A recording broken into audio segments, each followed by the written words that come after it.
Okay, welcome everybody. My name is Kathy Hurley, and I'm the manager of the authors group here at the Union League Club. And we are virtually very excited today to host Mrs. Lynne Cheney and her new book, The Virginia Dynasty, Four Presidents and the Creation of the American Nation. There you go. Mr. Roebling is holding up the book for us. Oh, thank you. Welcome, Mrs. Cheney. Welcome, Mr. Roebling.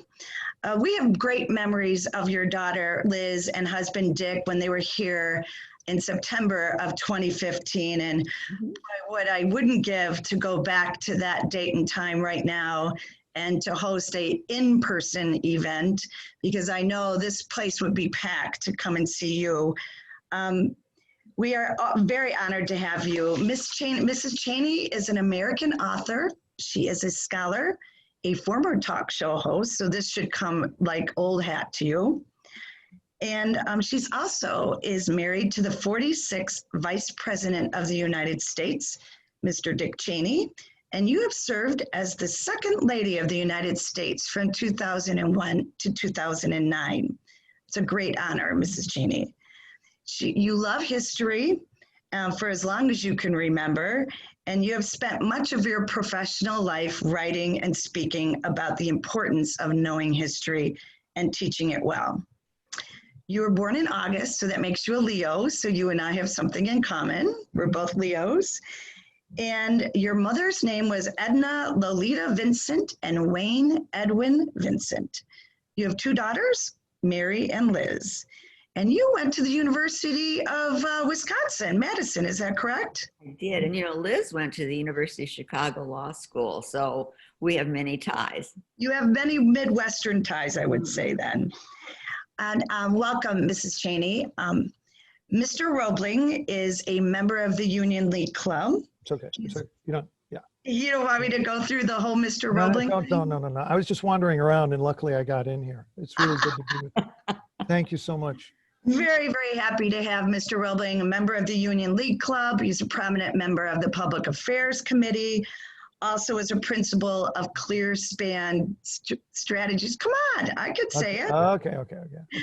All right, welcome everybody. Chris, take it away. We'll do a little bit of a conversation, and then Mr. Roebling will help vet the chat. If anyone would like a question, please put it in the chat and we'll go from there. Thank you. Mr. Roebling, take it away. Kathy, thank you as always. It's really a privilege to be a part of the author activity, the book and author activity at the Union League Club. And every time I do this, I really appreciate the opportunity to speak with not just the authors, but with fellow members and with their guests.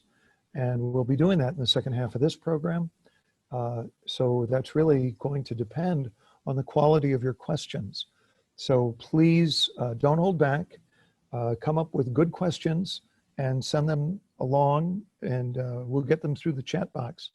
I want to take a moment to say thank you and to recognize our friends and many members at the Kellogg Executive Women's Network, which is co-sponsoring today.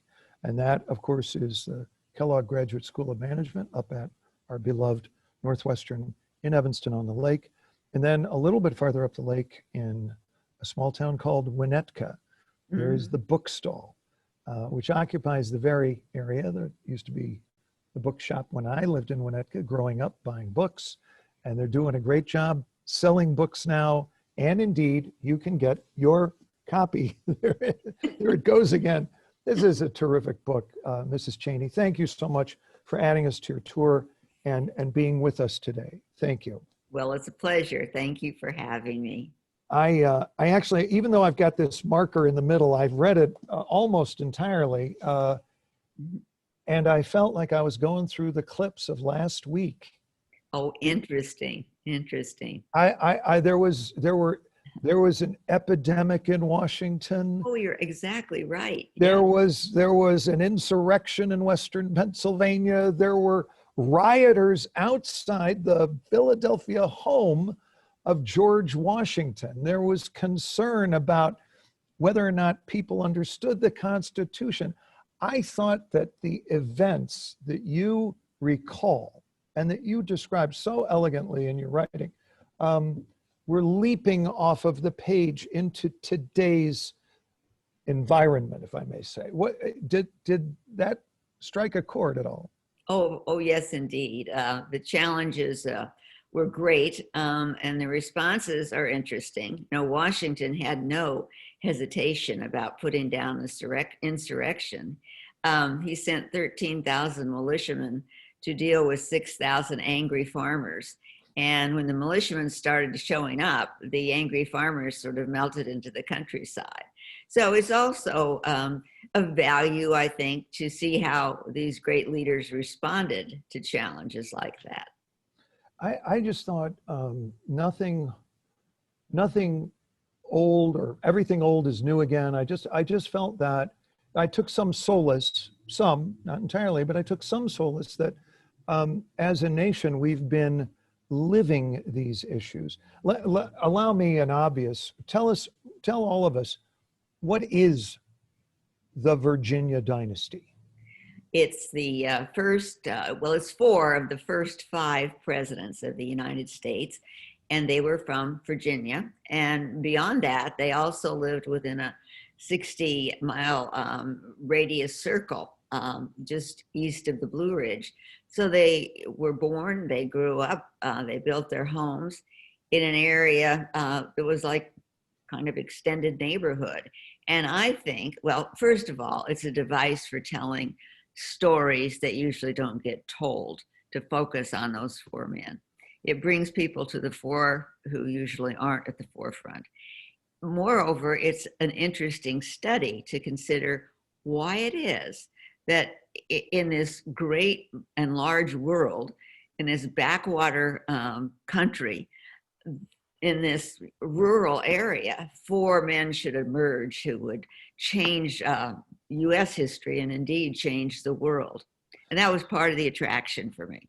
What can you tell us at all about Virginia and about the environment that gave rise to these four, and Washington and Jefferson, Madison and Monroe. Mm-hmm. So they're the four, and I guess Washington is the eldest, and Monroe is certainly the youngest. And the book is replete. You know, on page 96, they're all getting along. By page 127, they're all backbiting and upset with each other. It was not smooth sailing every day. Well, I do think that looking at the interactions of these four men is also a chance to see their human side. I think that maybe we have an impression that it was pretty smooth sailing. You know, they showed up in Philadelphia and the next thing you knew, they had a constitution. And no, you know, the rocky road to getting there, the rocky road of the convention itself, and then the aftermath, which was not easy. James Madison didn't even like the Constitution, of whom he's often called the father. He was very dissatisfied with it, but finally convinced himself that he was comparing what was possible to what was perfect, and that he came around and became the most enthusiastic supporter of ratification.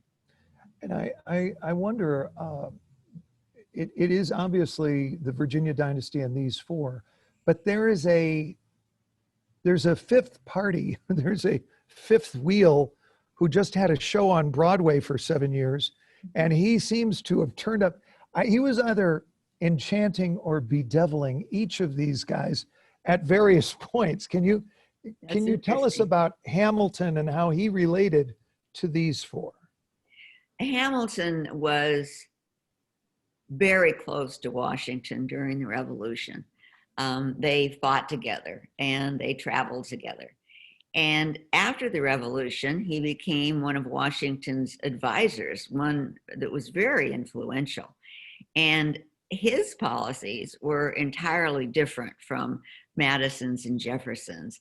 His policies, as Madison and Jefferson regarded them, were headed toward monarchy. Madison and Jefferson saw Hamilton as leading the country right back to what we had just escaped from. However, Washington just thought it was the greatest thing to have Madison close at hand. I'm sorry, to have Hamilton close at hand. Hamilton was a good writer. And as Washington put it once, Hamilton could practically read Washington's mind. And Washington just had to give him, a few instructions, and off went a 35-page letter to the president of the Congress. So, the relationship was very close, and it also had great historical influence. But Jefferson and Madison especially did not believe in what I think they thought was a concentration of power. Mm-hmm. Did they see, for instance, the Bank of the United States, did they see Hamilton's institutional expressions leading to a bigger federal government than they had envisioned back in Philadelphia? Well, I think they did definitely see it grow bigger. They were still operating in a framework of King George, in a country ruled by a king. And so that talk went on for a very long time, that Hamilton was a monarchist. He was leading the president down a bad path. And yes, it was the idea of strength at the center, but they often thought of it as kingly strength. I talked about the themes present in the book that intermingle with the themes we see today. And of course, one of the themes that we see today is great and appropriate attention on the role of slavery and the role of bigotry and prejudice, and not only what its role has been, even in those distant years, but the consequences. Mm-hmm. I want to focus for a second on the role of slavery at that time and how you found slavery's presence in the lives of these four men to have made a difference in their lives and really for the country. In a way, it locked them in a contradiction. All of them hated slavery.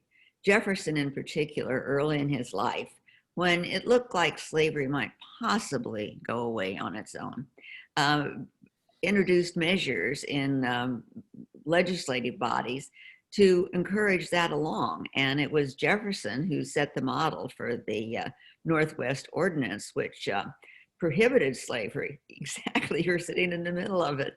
It prohibited slavery in that territory. So they all said it, and Jefferson perhaps most eloquently, that slavery was a sin against God, and that all of the people who participated in it would feel God's wrath.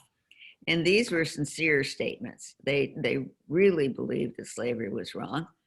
But here they were in this rural place in Virginia, and suddenly they had an opportunity to put into place a government based on freedom, equality, liberty, justice. And they seized that opportunity, even though, that was a contradiction with holding slaves. That was a path very different. But they went ahead, dedicated their lives to that as well. And thank goodness they did. I don't want to ensnare you in the topics of today, but we've heard some people prognosticating that this could be an extended election because of either issues at the polls or the division of the states, and even some people talking about the election going as far as the United States House of Representatives. And I have to say, and I wasn't a history major in college, but I've tried to keep up. I think that if you want to understand the complexities of the 1801 sorting out of who was going to be the next president, and this is not to give away the ending, but Jefferson won. You not only do you talk about the political exigencies between the Federalists and the Republicans, but also the role of the 3/5 clause. And I wonder if you could revisit that for our viewers. The 3/5 clause was designated in the Constitutional Convention as a device for counting 3 of every 5 enslaved people as citizens for the purpose of organizing the Congress. And the result was that the South, by being able to count 3 of every 5 slaves, gained some power, though not as much as has often been believed as I looked into it. So the 3/5 clause, some people argue that Jefferson would not have won the election without it. I don't think that's the case. There were other elections we might talk about that were more possible. So that's the 3/5 clause.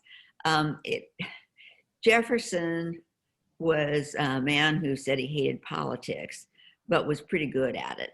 And through clever use of surrogates and so on, he did some bargaining that helped him bring a sufficient number of votes to his side. Took, I don't know, it was more than 36 votes, I believe. And it was a snowstorm outside, and a sick delegate was carried on a litter through the streets so that he could vote. It was a very dramatic time. There was talk of people in Maryland and Pennsylvania arming themselves, in case, as they saw it, in case someone tried to usurp the government who had no right or reason to. It was such an interesting election. It, looked at in retrospect. At the time, I'm sure it was full of terror and angst. Mm-hmm. Mm-hmm. And I guess we end up with this, again, a little bit of solace that we've been through extraordinarily challenging times. And then the product of that is the Jefferson administration. Of course, we look back on that from this distance. And after there was this big sort of revival and classical revival, and we all know, that the founders went through an apotheosis towards the end of the 19th century.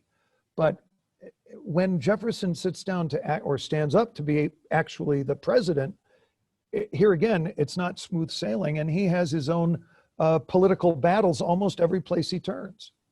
And the second term of his presidency was very, very difficult, in part because he was stubborn. And he and Madison, who was his right-hand person as Secretary of State, they'd put an embargo in place. And this made many people furious. The embargo kept fishermen on the East Coast from making money. It kept shipbuilders from making money. People were so upset by this, and Jefferson wouldn't quit. It went on and on and on, and his second term ended in a very sad way. Yeah. Now, okay, even in this conversation, we haven't gotten to Monroe, and I don't mean to skip Madison, but the Madison-Monroe duality, the yin and yang, and Madison is sort of more prominent, maybe a little more possessed, I guess, or Monroe maybe feeling like he never when will I get my due? You're an expert on Madison, and so you, with your celebrated prior title, a magisterial biography of James Madison. And I just wonder, as you looked into Monroe, my first question for you on this topic is, as you looked into Monroe for this book, did you learn any more about Madison than you did when you were studying Madison on his own terms for your biography? There were little details. As I spoke earlier, there was this dynamic where they helped form one another. And Monroe was formed partly by watching Madison, and he began to understand the importance of persistence, the importance of hard work. And so that was interesting to me. As I read more deeply in Monroe for this book, it struck me how many little hints there were of Jefferson's real intellectual compatibility with Madison, and Madison's understanding that sometimes Monroe did very foolish things, but Madison knew secretly that Jefferson knew how foolish they were. So there was just this hint repeated that Jefferson and Madison kind of winked at one another when they discussed Monroe, because they understood his driving ambition. And Monroe was regarded, I think, by them as well as other peers as one of those peers, a very smart man put it, he had a mind neither rapid nor rich, but he had perseverance. He was a statesman, and he was actually a good president. And among his, well, the doctrine for which he is renowned, although one wonders after the Obama administration where it had been, without getting political, but the doctrine that bears his name points to yet another theme that that leapt off of the page in the book throughout, and that was, even though we were brand new, and even though we were sort of agrarian, and let's face it, an ocean away from, lack of a better term, European entanglements, the aspect of foreign policy and relations, especially with Spain and Florida, France and Louisiana, Haiti and the slaves, you know, we were a very present force in the international politics. That really struck me. Did you were you surprised at that? No, that's a very interesting observation to come in from that angle. I've always thought of the War of 1812 as signaling to the world that we're here, and that we might have a little navy, but we're mighty and we will fight back. And at that period of time during Madison's administration really set the way for America to be, for the United States to be assertive about what went on beyond its shores. They were particularly, the statesmen were particularly upset that the British would stop American ships sort of willy-nilly and steal people off them that they suspected of being British, working for the Americans. Sometimes they were British, but sometimes they weren't. And this was very troubling to the United States, as you can well imagine. And so that kind of event happened far away in the middle of the ocean. But as a result of it, we had the Second War of the Revolution, some people call it, the War of 1812, and became a force in the world. One might notice, you may have nudged a certain former vice president a couple of times and said, you know, honey, you weren't the first one to deal with Muslim extremism. No, the Barbary pirates, as they're sometimes called, were very annoying. And this was Jefferson, you know, in his first blush of being president. And he didn't believe in large navies, but he saw the Barbary pirates fooling around with American ships as well as the ships of other countries, and decided that our Navy was strong enough to send a little signal. And so, yes, the Barbary pirates were an early entanglement. Yeah, I don't want to say Muslim extremism, because I think they were really more very much like Chicago. They were in a commercial shakedown operation.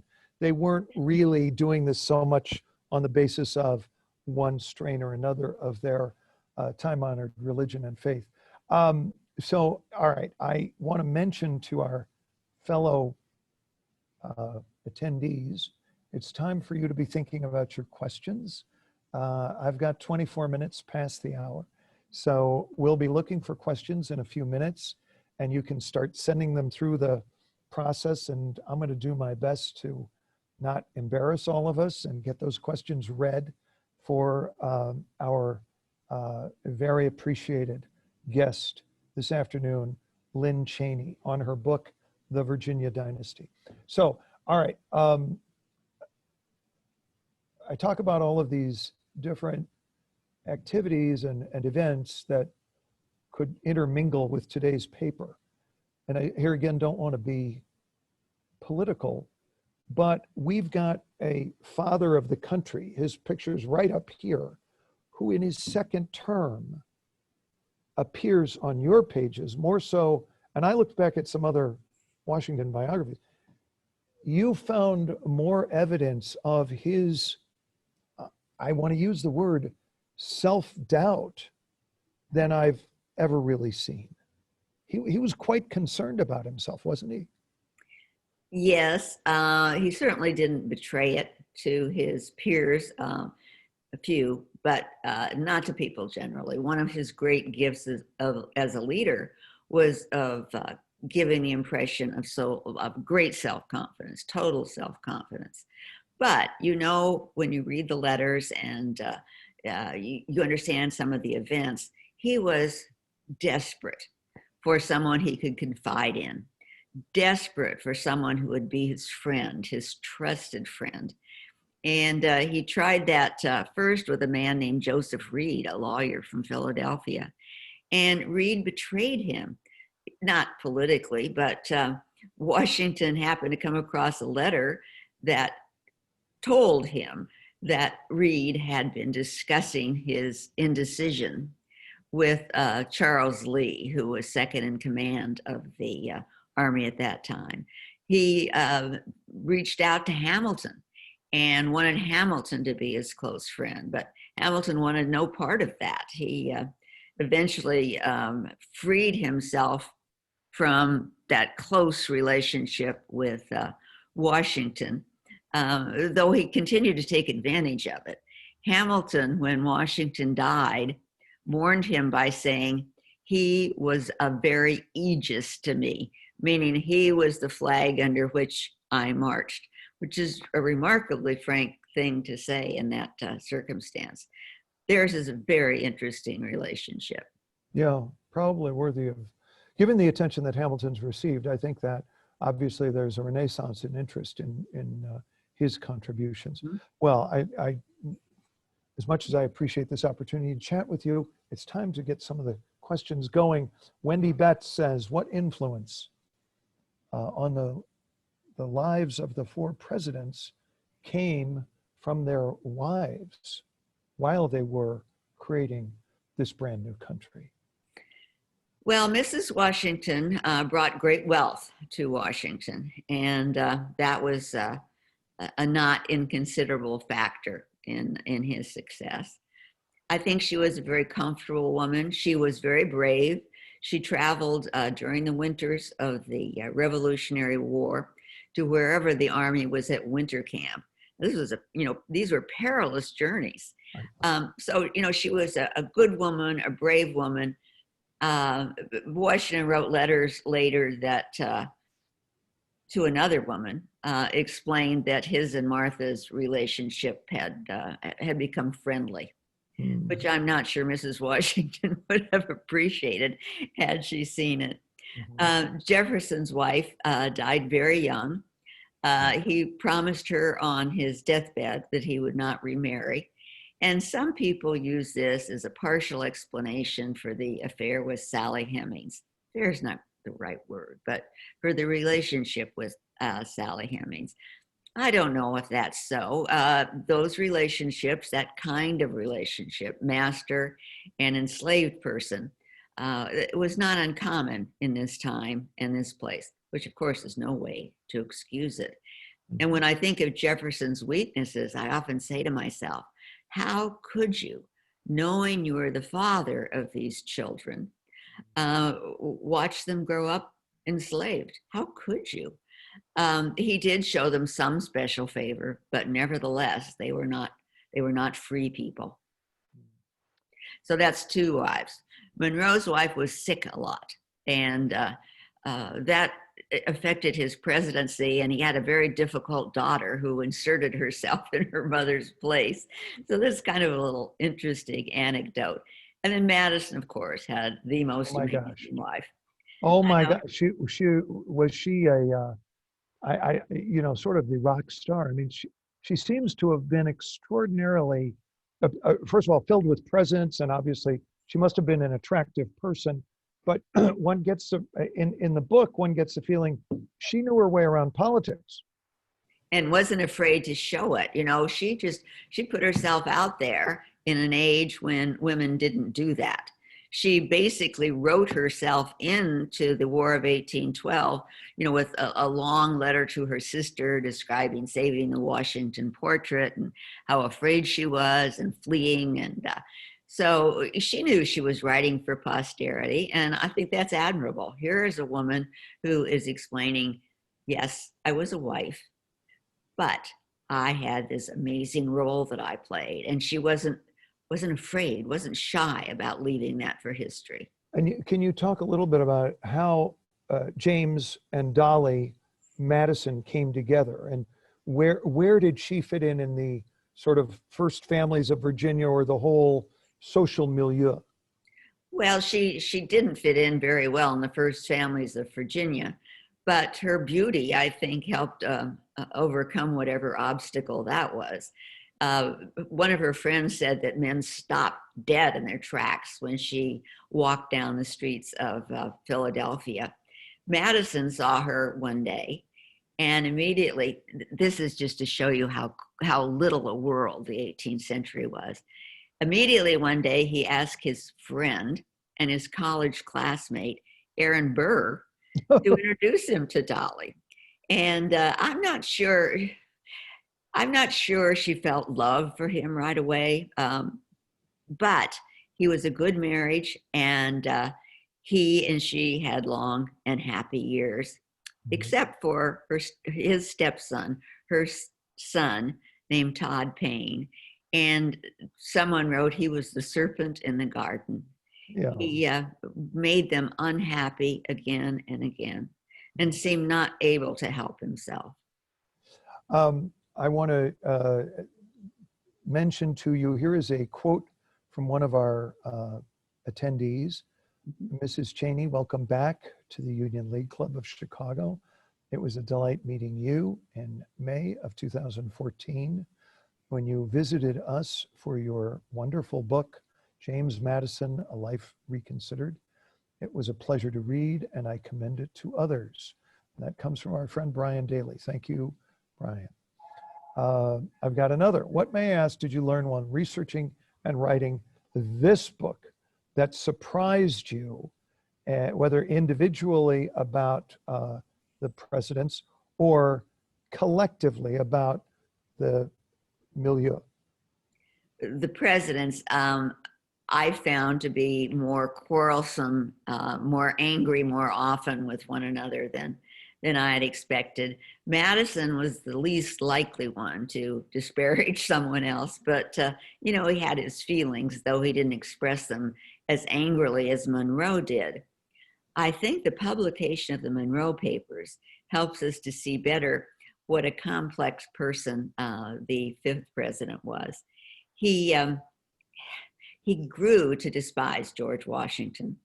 He wrote a couple of public books cutting down the virtues of the former commander-in-chief, but he also wrote scathing, angry memos to Washington about Washington, and he never mailed them, never sent them. But they're in his papers as though, either he was too busy to edit his papers, or he wanted us to know that he felt that way. Mm-hmm. So a very interesting picture of Monroe grew as I worked my way through the research. Fascinating. We've got a question. Where is your favorite place to write? And I have a writer on that, but first, where do you like to write? Well, in Wyoming, I have a study there that looks out onto aspen trees, and it's very quiet. When you find yourself in a place with no industrial noise, no population, it's just very quiet. And so it's a lovely place to concentrate. However, I will say that Virginia, particularly when I was writing this book, it's nice to see the dogwood. It's nice to see the redbud, Mr. Jefferson's favorite tree. And so Virginia, when you're writing on this subject, is lovely. Yeah. So I want to ask you this. This is kind of like an insider sort of thing. Are you one of those people who gets a cubbyhole at the Library of Congress? Now that you have done so many books and that you've got all this connection with our history, I mean, it's really the leading line. It must be a great font of source material for you. What's your relationship with the Library of Congress? Oh, it's a very good one. Yeah, new head of the Library of Congress is a great figure in Washington. I did have what they call a carrel at one point, a little office there. But now, you can do so much research online. Really? Occasionally, I will find something sufficiently obscure so that it's not online. And then the Library of Congress is a valuable resource. But so much is online. And I will constantly be surprised at what I find. When I go looking for something, I'll think, oh my goodness, how can this be there? But the internet is an amazing research tool. That's terrific. I've got a question for you. This one, it comes out of the Northwest Territories. Can you tell us, since we are Chicago and since we go back and we all live with the township system out here that came right out of Jefferson's mind, I just wonder if you can illuminate us on the significance of that legislation, not just as an attempt to tame the wilderness, but also with respect to its political strength in Washington and the passage of the so-called ordinance.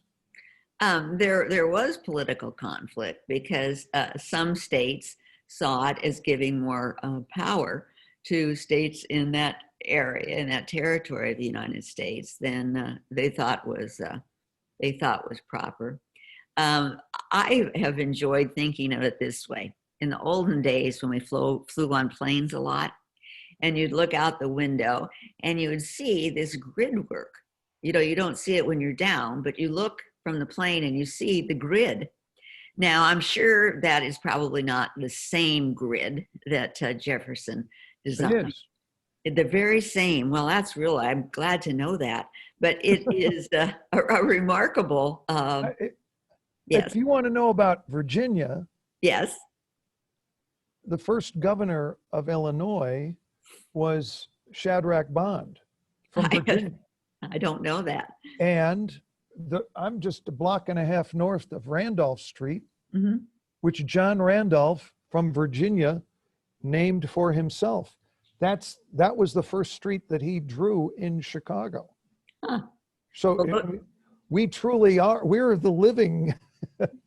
Well, you really ought to write a book about those things. No, cut that. Call it The Constitution in Chicago, or The Revelation of the Founders in Chicago. Oh, you're just kidding. No. All right, here we go. Do you have, Eva Lichtenberg asks, do you have any thoughts or insights into the rise and the fall of the Federalist Party? Well, you could call it an example of overreach.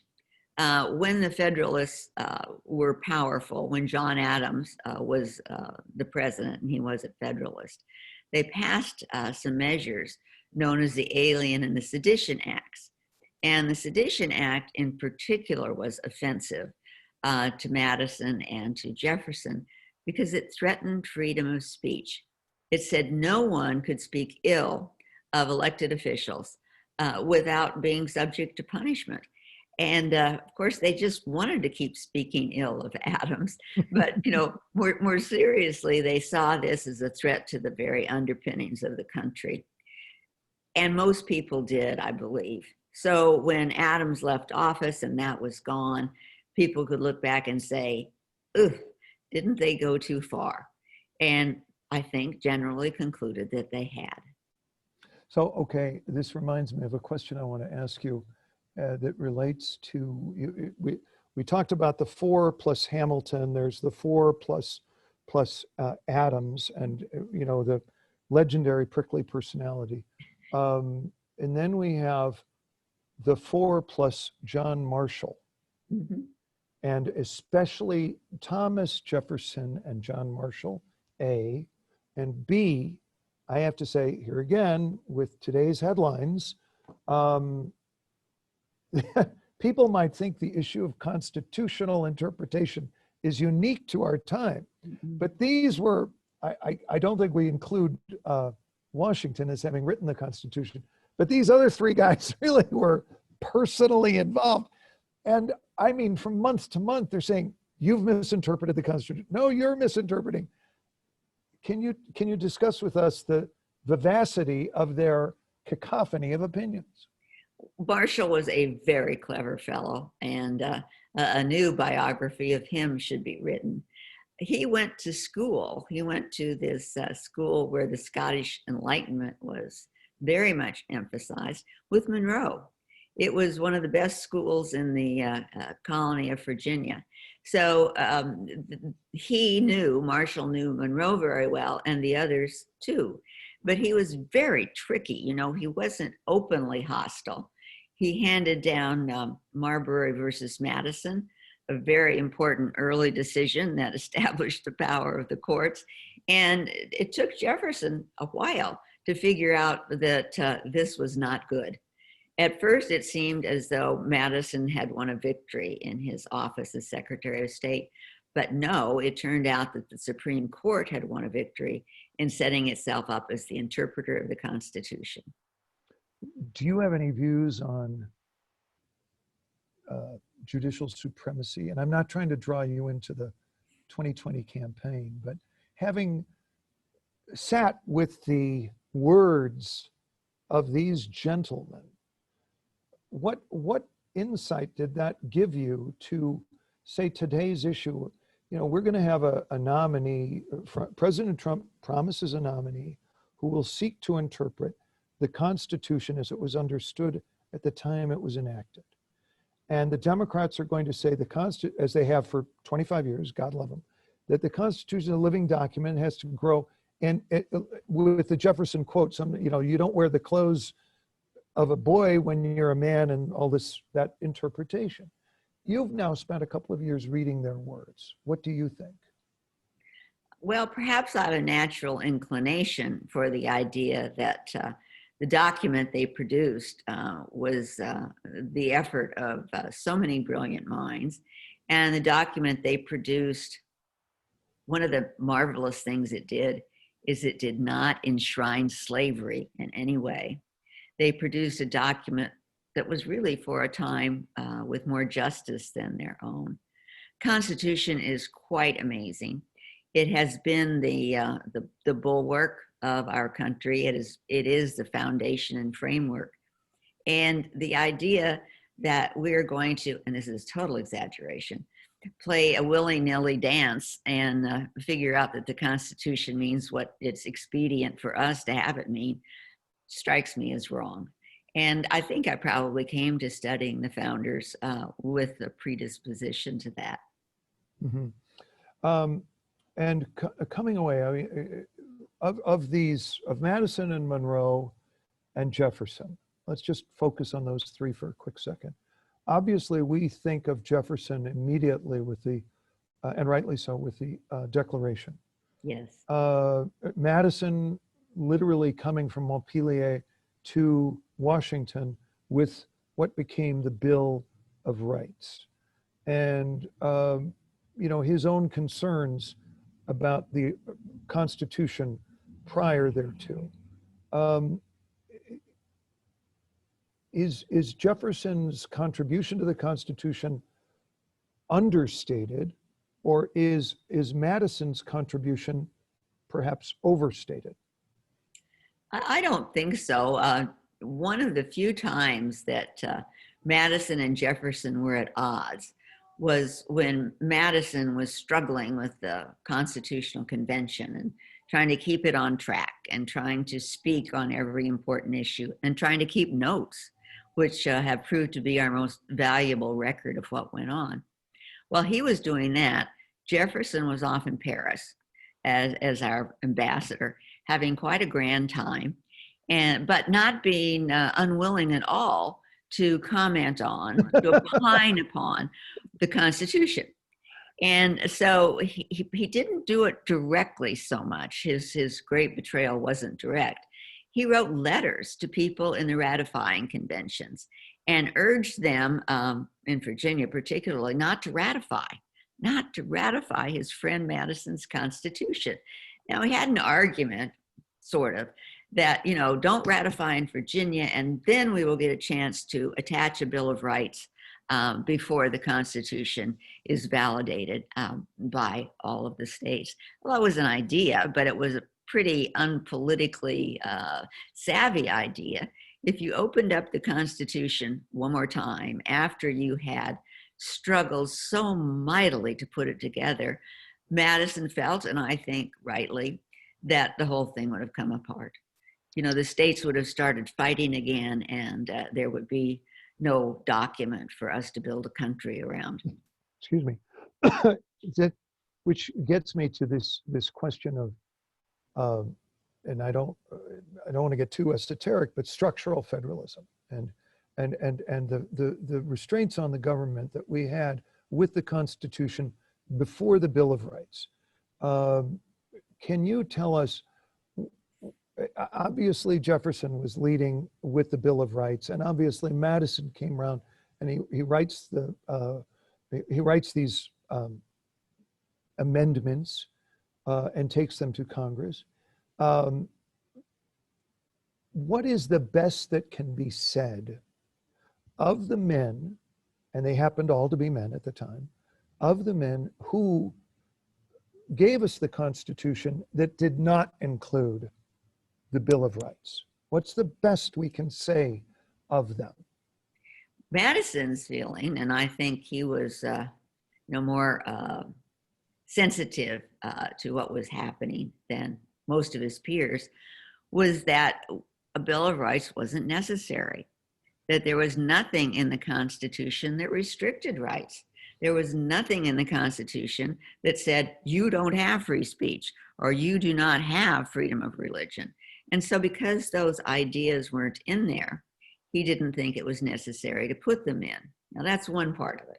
The second part, though, is they were further grounds for argument, disagreement, carrying out this process, which was very painful, even longer than it had been.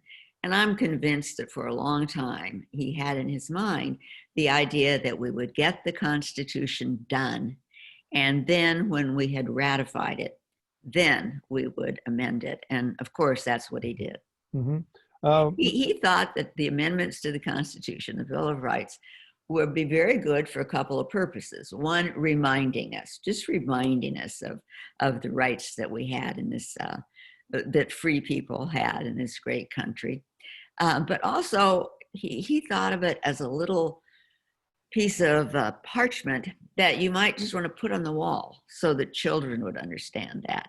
And I think that's a great idea as someone who's always interested in children's education about history. There you go.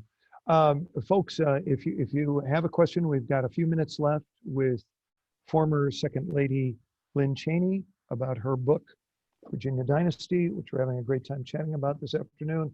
I also want to say thank you, Mrs. Cheney, for serving as the chairman of the, National Endowment for the Humanities. Very good. For how many years were you on the front line of those issues?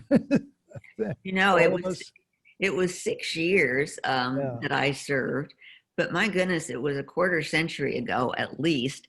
And what amazes me is that the issues remain the same. That there are people who want to push aside the people that I think of as the founders, the great white males, as they call them, and in order to bring other people into the story. Well, my opinion has long been that you don't have to push anybody aside. Just, make the pie bigger, widen the circle of people that you're looking at. So things endure, as you say. Events and conflicts from the past continue to trouble us today.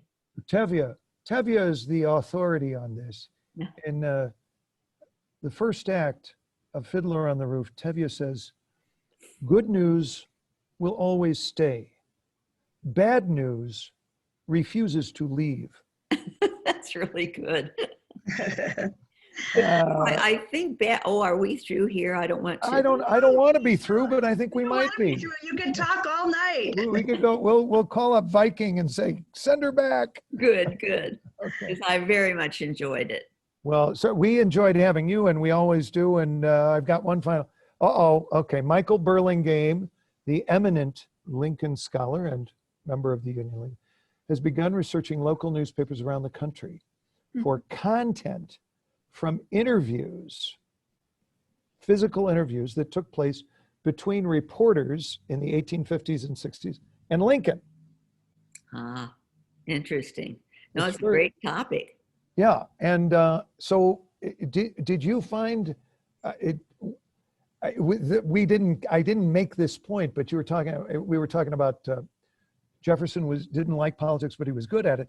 All of these guys knew how to use anonymous sources. They did. I mean, we're concerned about Twitter, but they were having their friends sign, 100-page or not, 500 word articles and putting them into these different publications. I mean, there was a lot of skullduggery, wasn't there?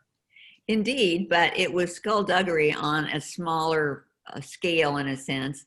They didn't have the internet. They didn't have social media. They didn't have television. They didn't have webinars to make these ideas powerful. So you had an argument in the newspapers, and newspapers were and still are, when they're not digitized, still disposable. You finish with a newspaper, it didn't stay around forever. Right. We're not in that situation now, and I think it gives a different dimension to the conflicts that we have. I'm sure you are correct. It is our privilege. We've welcomed you before. We've welcomed the vice president. We've welcomed Liz. Tell Mary it's her turn. I'll do that. We thank you all for coming by. And on your next stop, we'll give you a tour, not just of Randolph Street, but Jefferson, Madison, Monroe. These are all backbones of downtown Chicago. Lynne Cheney, it's a real privilege to chat. Thank you. Godspeed. Don't forget about our book sales. It's called the book. It's called the book stall. And what? Kathy, how do we do that? What do we do? Well, you can either call 847-446-8880, the book stall, Okay. and they will ship you Mrs. Cheney's book. Boom. Just like that. Or you can order it online, and they have drive-through pickups. So Okay. they're also able to do that. So, Mrs. Cheney, I'm going to buy your book for my nephew who is studying the Constitution. Oh, that's great. What better way than to get him hooked on these four leaders of our country? And thank you so much for coming. Anytime you want to come back to Chicago, you're here at the Union League Club. Well, I appreciate that. I might take you up on it. Okay. Thanks so much. Bye-bye. Thank you, everyone, for joining us.